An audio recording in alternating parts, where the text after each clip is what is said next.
So the agenda for today is we'll introduce what Mule USB is and what is the architecture that it is following, some of the core concepts and the basics. We'll see what Mule Flow does and what are the other core concepts that make Mule work. Okay, so what is a Mule USB? It's nothing but it's a lightweight Java-based enterprise service bus. So the Mule itself is developed purely in Java, and it acts other than enterprise service bus. It is basically known as enterprise service bus, but it is more generically an integration platform. It provides more features than just behaving as a message servicing bus. It can be used in various manner. Other than using its ESB features, we can also use that as a standalone application for maintaining services, only to host the services, and we can also have it as a service backend for some web application purpose, even though if it's a single application as of now.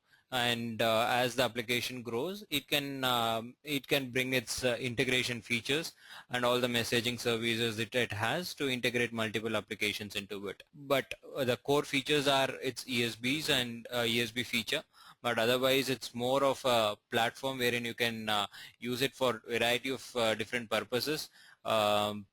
Like within your enterprise, you can use it only for your service creation and hosting, and multiple other applications within your enterprise can use that. Instead of having a separate service host provider or a service provider, we can use Mule ESB as one, because it has got Apache CXF embedded into it to host web services. So basically we look at Mule as an integration platform which allows application integration possible. All the features of a normal ESB is built into Mule. The thing that is advantageous to Mule is that most of the activities that goes in creating an integration application, apart from the business logic, whatever we need to write to make the integration possible, just in case of, just like in JDBC, the way we set up the connections, all the interfaces that it requires and all that. So in a similar manner for integrating applications with various when we say integrating applications, it deals with applications of various formats and various protocols. So all that thing Mule takes care of very easily. It has got so many connectors that are available, which handles most of the protocols and the data formats for us. It does the transformation for us. So everything has been provided as a drag and drop. So most of the spaghetti code that we need to write, it's all written by the Mule ESB's implementation itself. So we just need to reuse them and then just build our application. So all the plumbing work that an integration platform that we require to do for integrating applications is all done by Mule USB already. We just need to use its features to connect applications. It just gives us plug and play features, so we would be able to use them and just configure and use it. Mostly it's just configuration, and the only code that we write will be of our application logic. Otherwise all the other things Mule takes care of, and it's open source and it's based on all the open standards. So basically it acts as a service bus. It lies in the center of your enterprise applications. It acts as the bus which carries the data from one application to other application, and in turn it handles all the transformation logic, the routing logic, security, transaction management. It provides all those services for all the applications that are integrating into it. So the name Mule, from its author, why the name Mule has come is that Mule means it's donkey. Basically, since donkey is used for carrying heavy load, similarly Mule is also basically used for carrying our data. That data is the load that they're talking about. So instead of naming it donkey, they have named it Mule. So from the name, the name itself more stresses on the fact that this particular ESB acts as the carrier of data, and that's its first and foremost purpose. and some of the capabilities that Mule has a service creation and hosting, which I touched upon. So since it has got Apache CXF embedded into it, that's the framework engine, the web service engine that it uses to create and host services, web services. It is able to host both SOAP web services and RESTful web services. From whatever I have seen in the last few years, that mostly we go for the RESTful web services due to its more SOAP is more verbose and somewhat difficult than the RESTful web services. RESTful web services makes use of the HTTP protocol itself, and if needed, we can go for the XML way of exchanging the data. Otherwise, we can go for more lightweight JSON format of data. But it supports everything, service creation and hosting, so that if there are other middleware applications that are there in our enterprise suite of products, just like a BPM, then if a BPM is there and for a particular task within the process, if it requires a service that needs to be invoked, then that service can be hosted in Mule ESB and they can be integrated with each other. So this way we can do. So it helps in other middleware applications being integrated as well, other products which are there for solving other problem domains. And service mediation is more for the location transparency, those concepts. So it is a highly distributable environment, and it provides a service mediation through the service interfaces that it exposes. So behind the service interface, what technology, what data, what protocol, it doesn't, the consuming application doesn't care about it. So it achieves the service mediation through decoupling its consuming applications from the providing applications, the service providing applications. And message routing is a more of a concept wherein if the particular message is coming and depending upon some property or depending upon some logic, if we need to route the messages, if we need to route the messages across various destinations, if there are more than one destination available, going forward we will be looking at an example wherein if it's an insurance third party, like say third party intermediary, some company which is the intermediary company, and if the insurance all the insurance claims flows through that company, and depending on the claim that we receive, that company is going to route it to different actual insurance company which is going to reimburse the claim.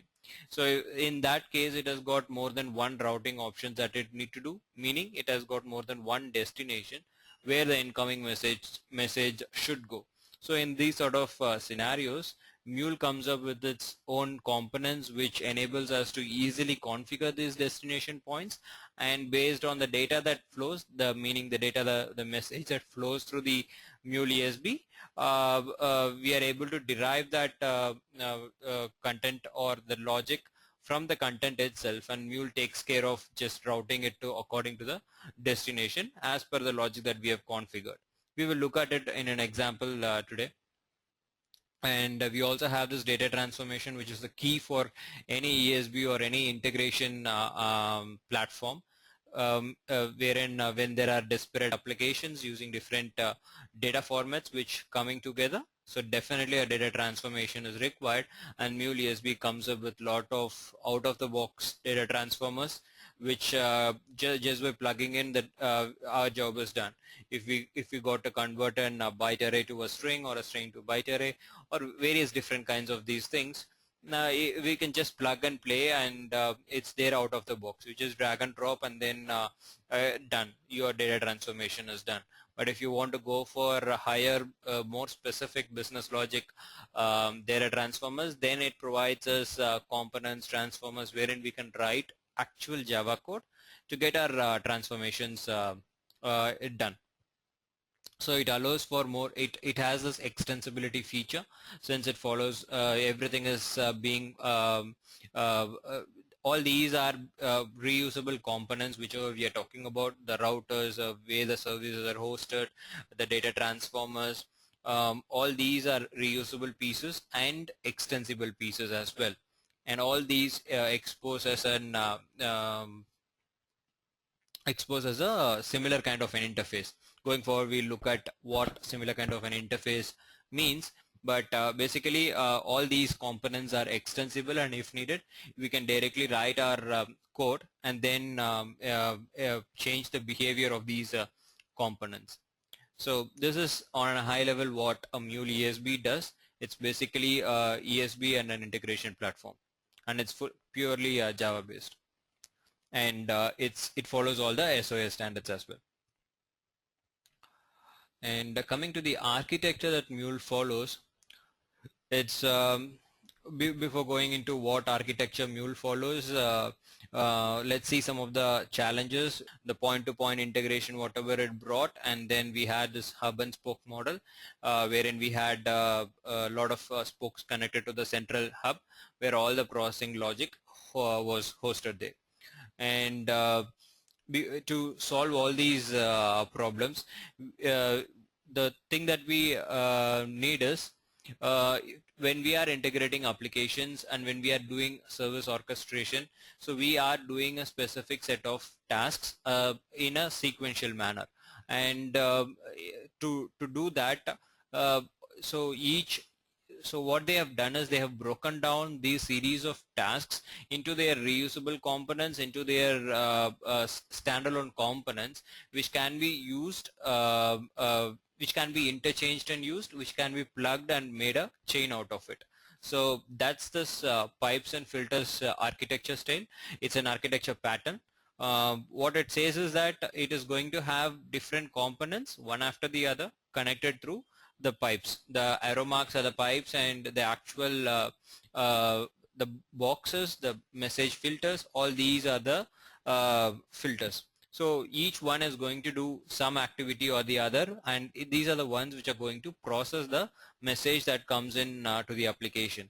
So message flows into the application, and one after the other, each one are chained together, and the outgoing message is the one which is processed and which will be consumed by the destination application.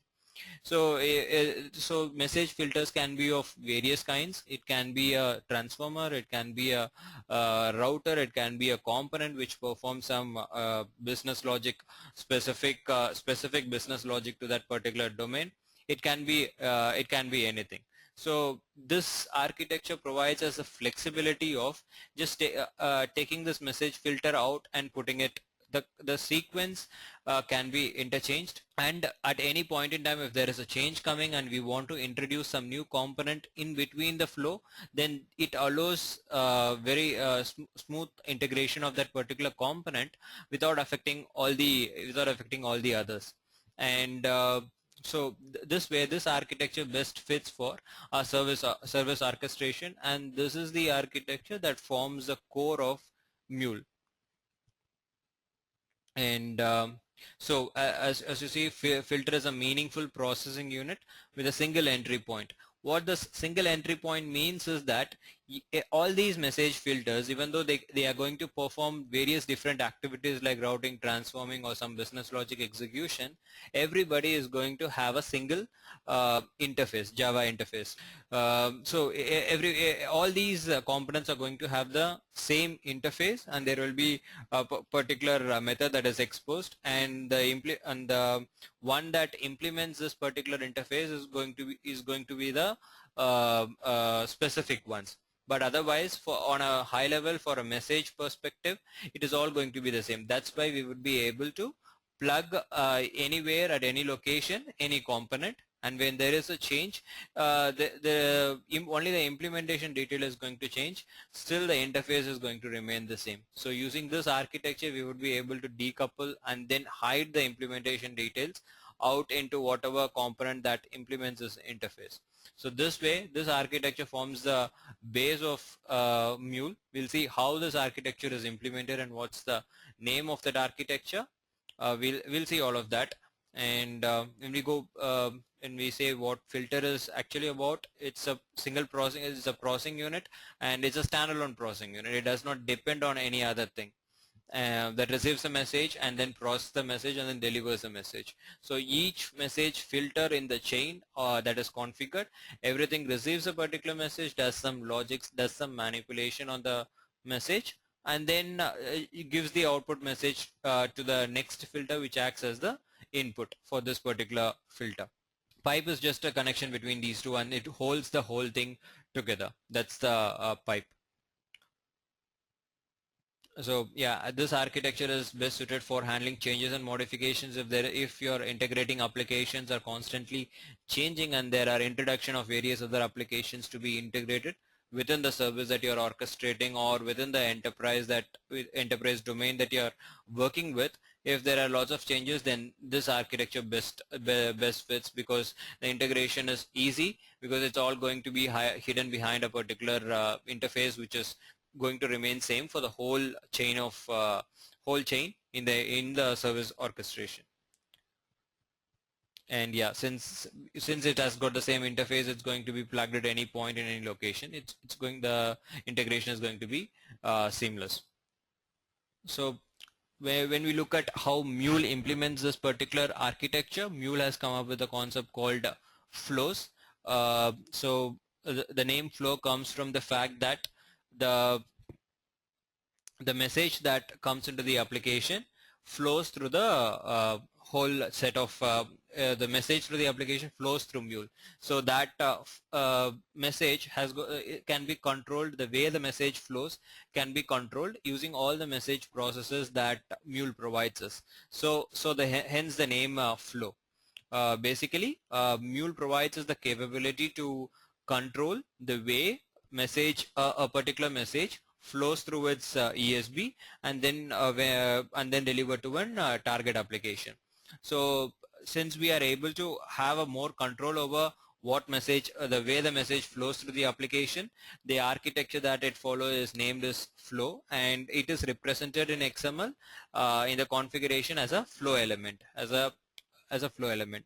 So this is the same pipe and filter architecture, wherein the pipes are the chains and the connectors that connects together, and everything is going to be this pipe is implemented by the fact that everything is going to reside inside a flow element.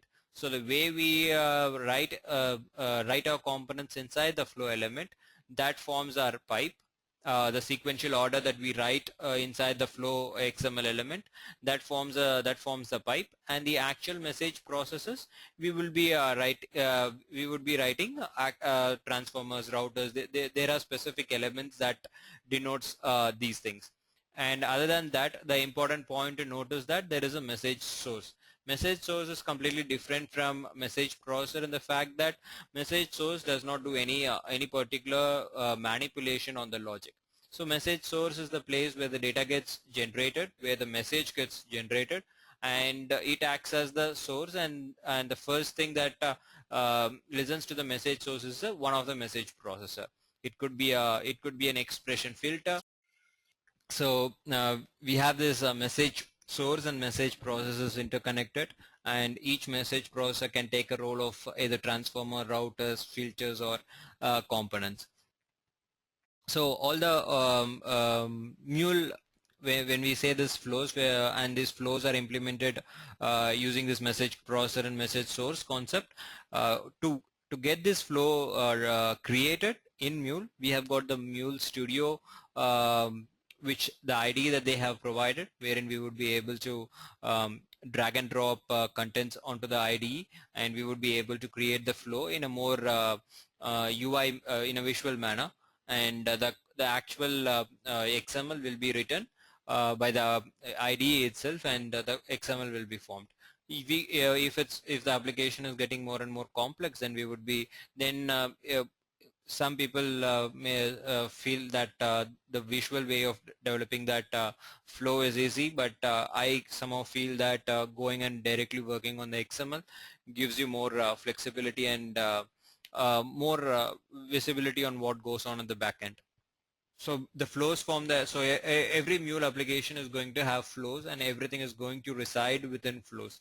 There is nothing that is outside of flow. All the applications that we are going to create, the basic unit within the XML that we are going to create is the flow, and we are going to have 0 to 1 message sources and 1 or more message processor. So every flow is going to typically start with a message source, and it's going to have more than one message processor at least. And some of the message processor: transformers, routers, filters, and components. Transformers, as we know, it is going to transform the data from one format to other. Routers, as we know, if there are multiple target systems that message should go or be routed to, then we use some of the routers that are available. And filters are for if we have a logic that if we are expecting some data to come, and then the next say the next application, the next processor in the chain, if it expects only certain data to flow to it, and of all the other so basically, let's say there are data 1, 2, 3 that is flowing, and if the next processor is only interested in data 3, then we need to filter out data 1 and 2. So that, so to get that logic written, we use these filters. And components is more customizable and an extensible feature, wherein it provides more like flexibility to the developer to write his own business logic. So we would be able to configure a component and write all the Java logic that we want to write for that particular message processor, what it needs to do. It can be a specific data transformation that we are doing. It can be more data manipulation before we take a decision to the next before we get the message ready for the next processor. So it can be anything. It's basically a placeholder if you want to write any business logic specific to our domain, which is not covered by Mule ESB itself. If there are no particular out of the box feature that the Mule provides, then we would be able to use these components. Let's go, and we'll just go to the application itself and see how to develop it. So I've downloaded the Anypoint Studio. I have already installed the Anypoint Studio, the Mule IDE that it gives us for creating these applications. It's Eclipse based, normal.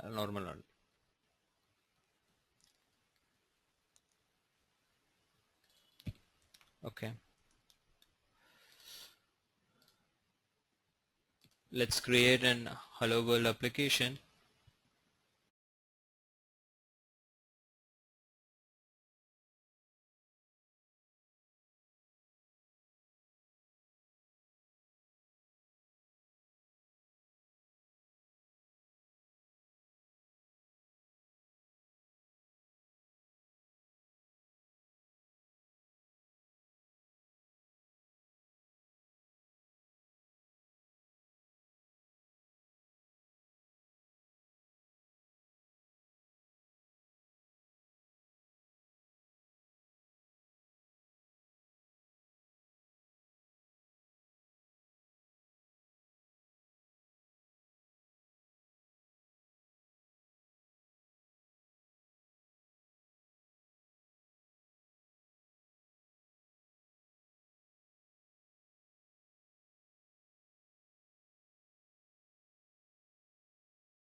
Okay, so this section is the canvas section, wherein we would be able to drag and drop all the components that Mule provides us. So these are all the components that we have, like these are all the drag and drop elements that we have that Mule provides us. This is the palette section from where you can drag and drop things onto the canvas, and at the bottom you have the properties window. So this will act as a properties window. As you drag and drop the components, you would be able to configure each one of them here. And this is the configuration XML that we have. So whichever component you drag and drop, at the back it writes an XML element for that particular thing, and all the configurations that you do either become as a property of it, attribute, or a separate element in itself. So all those things will be written automatically for you, and we can take a look at how the code looks. But at last, it's the XML that is going to be used during the deployment and during the execution stage. So that's one thing. And so this hello world.xml, this is the main file, So this is called as mule config .xml. So this is the configuration file which is going to have you can say this is the usually when they say what's a mule configuration file, then they mean this file, hello world.xml. So this takes the application name. It takes the application name.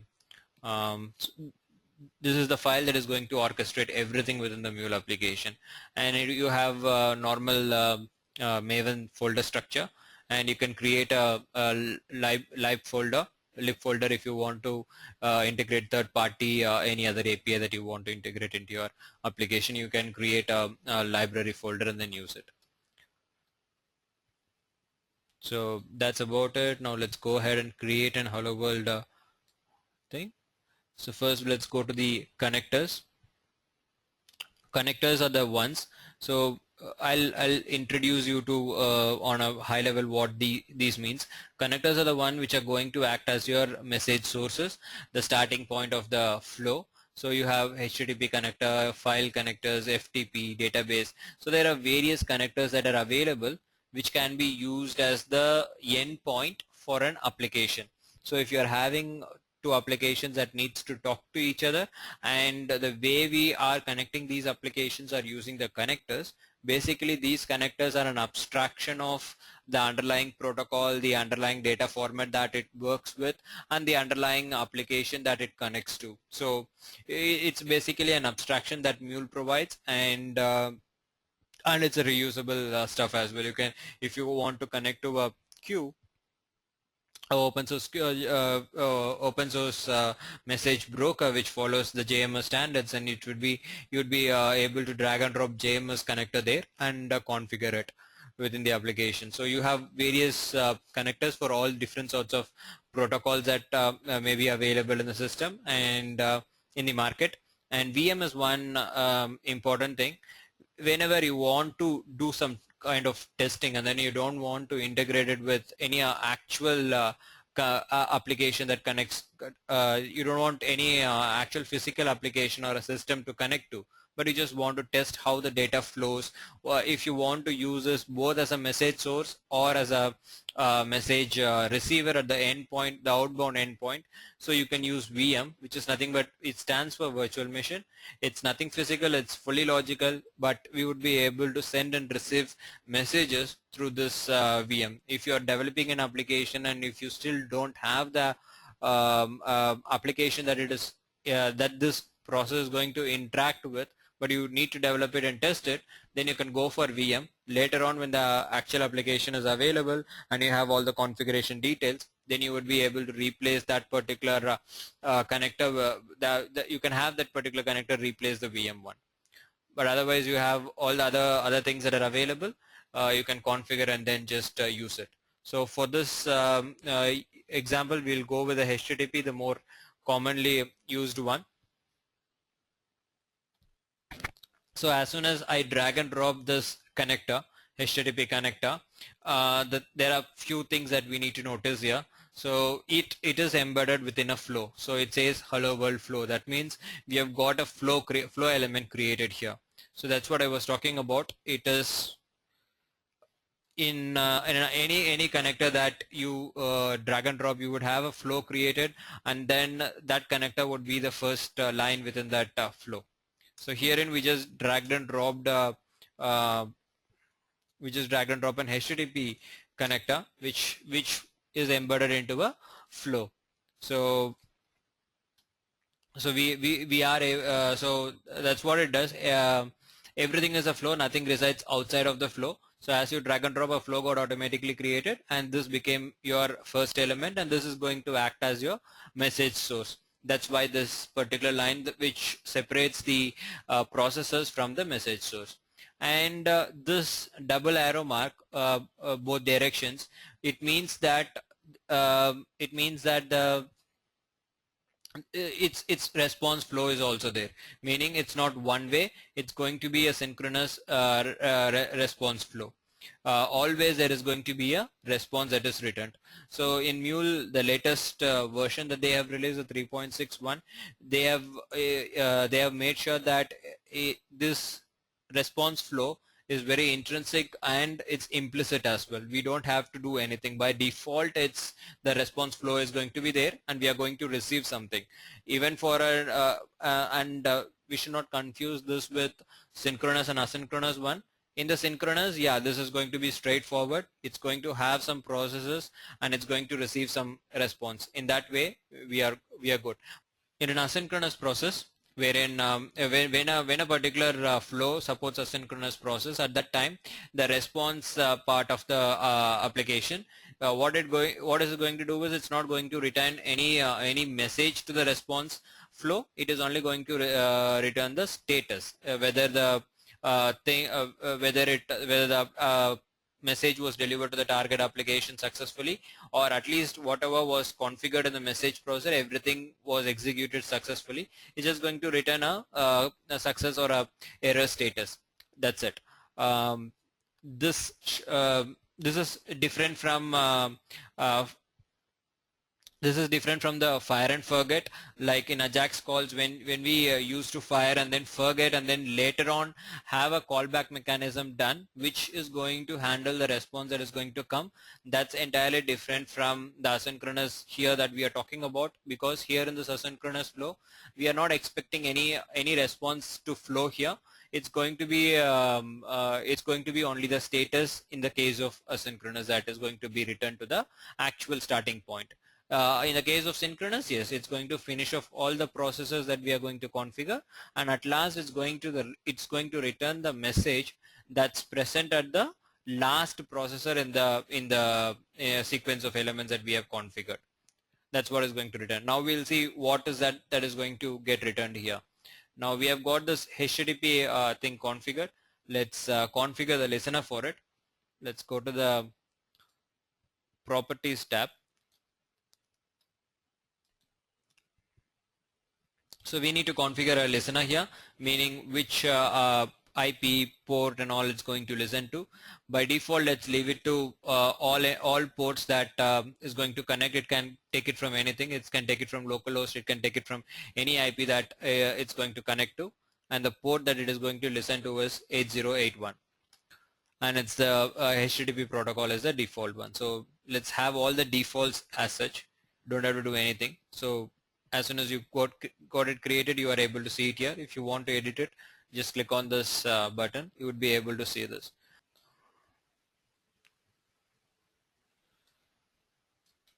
So the thing that got written is this one. So we created a new listener, and that listener is created here. So this is outside the flow, meaning this is going to be a reusable component. This listener can be used by multiple endpoints within any number of flows. You can have another flow here, and then if you have an HTTP listener, then you can use this listener config to get all the properties of what is a host, what is a port number, and all that. So this way you are able to reuse it and not each and every time code it. So if you have it's a complex application and you have multiple flows defined, and many are going to use this particular host and port, then it's better to have it in a separate listener and just configure that listener's reference here by using the config-ref attribute of HTTP listener thing. So this endpoint is going to use this reference attribute to have it. So if there is a change, if there are 10 flows that are using 10 flows and 10 HTTP listeners which are using this particular configuration, then it's better to have it in one place centralized and change it in one place so that the change gets affected in all the other places. So this is the same how other most of the other connectors that are available also works. The configuration itself will be separate, and it would just be referenced within the actual endpoint. So this is so the word inbound endpoint will be mostly used. Inbound endpoint is nothing but the starting point, which is the starting point of the flow, and where the message, and which acts as the message source. So this is going to act as the message source now. So this can be either called as inbound endpoint, and more specifically it's an HTTP endpoint, because it's the transport layer behind the endpoint is HTTP. And we have this created now, and now let's go and see let's add a payload to it. Payload is nothing but the actual data, the actual content, that actual message that flows through the application. So let's try, as of now we are not going to receive any payload in this application. We are just going to hit this endpoint without sending any message to this particular endpoint, but we are going to create a payload and then set it and then send it back to the source itself. So this search window is helpful in searching the various things. So set payload is the one that I'm searching for. So that's a transformer. I'm going to drag and drop it here, and so this is a kind of transformer, and herein this transformer is used to set the message payload. So if there are so this can be, herein we are just using it to set the initial payload for the application, but its usage is more when you have uh, something in a big flow. You want to change the depending upon a particular scenario wherein a flow changes, you want to send a particular data to that particular message processor. So you want to form a new message payload instead of the one that is flowing through the application as of now. So in that cases, or you want to manipulate something, or you want to add something to the message. So this message enrichment concept is one of the main concept in ESBs, wherein you have a message flowing and there are some parts of the message that didn't come through, or you want to enrich the message by putting more attributes, more information to that particular message for the next processor to take it and use it. So in those cases, the message enrichment can be done via this set payload thing, wherein you are able to set the actual payload that the next processor should use. So you can we can change the name of the payload, set hello world message, and herein we are just setting hello world.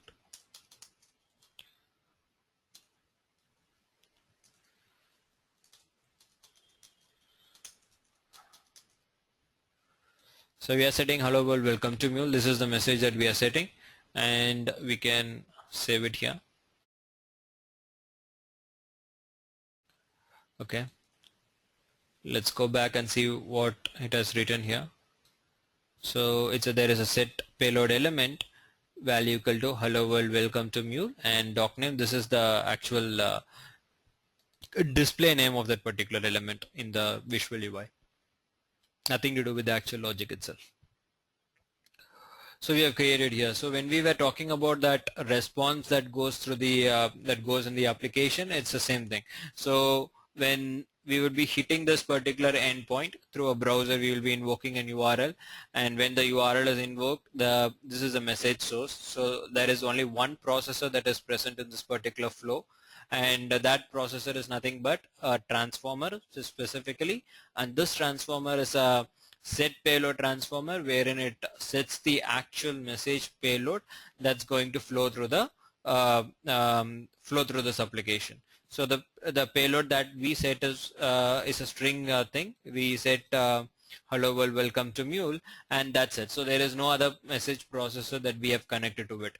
So this flow is in. So this flow is called request flow. The initial flow till the last message processor is called the request flow, and after that whatever the aroma comes back to the source, this is the response phase. In this response phase, it's going to return the message that's going to be that was there at this point. Whatever the last message processor gave as an output, that's going to be the message, that is exactly the message that's going to be written to the starting point as well. So we'll see so when we return it, what we are expecting is that we hit this URL from a browser, and it goes and hits the next message processor, which sets the message payload, which is returned back to the browser, and it will be displayed in the browser. That's where the response is used. We will get the actual response that is displayed on the browser itself. But if you look at the XML itself, you will not see this particular response flow explicitly written anywhere to say that yeah, there is going to be a response that is going to be returned to the starting message source. It's not there, but the reason it is assumed that it is implicit, and we understand that. So in all the flows, the response flow is the response phase of the particular flow is very implicit, and it's going to happen regardless of whether it's displayed or not. So to execute this application, just right click this Mule AnyPoint Studio, the Mule IDE. This has got the Mule server inbuilt. So when we created this application, we had the Mule 3.6 server runtime already present there.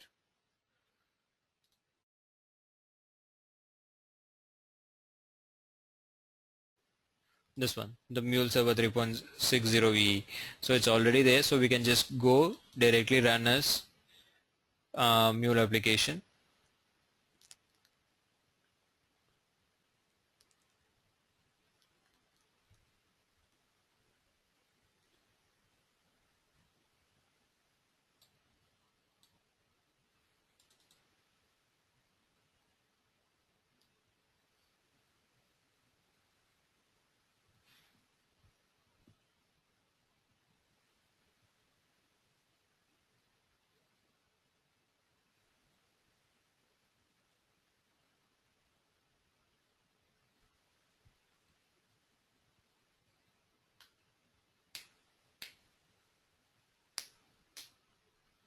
Okay.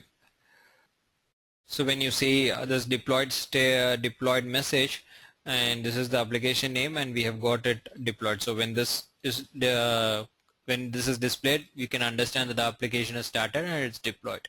Otherwise, it will be failed here if there are any issues. And here you can see that the HTTP listener that we have configured is listening onto this particular IP and port. And there is one flow that is there in the application, that's the hello world flow, and that flow has been started. So these are some of the things that we can see in the logs. And now let's go and see how this can be executed. Let's open a browser.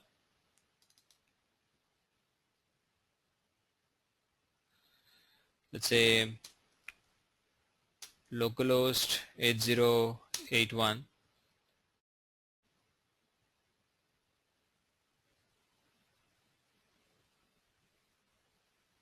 So when we hit this localhost 8081, wherein this server is actually listening to, then our mule flow starts. Our mule flow, it was listening to this 8081, and the local host is it was listening to any IP that it comes through, and the path was nothing. So when I hit 8081, I'm directly hitting this particular endpoint. So as soon as I hit this endpoint, this flow, this message source gets so Mule is more of an event-driven based ESB. So there is some event that needs to kickstart the whole process going.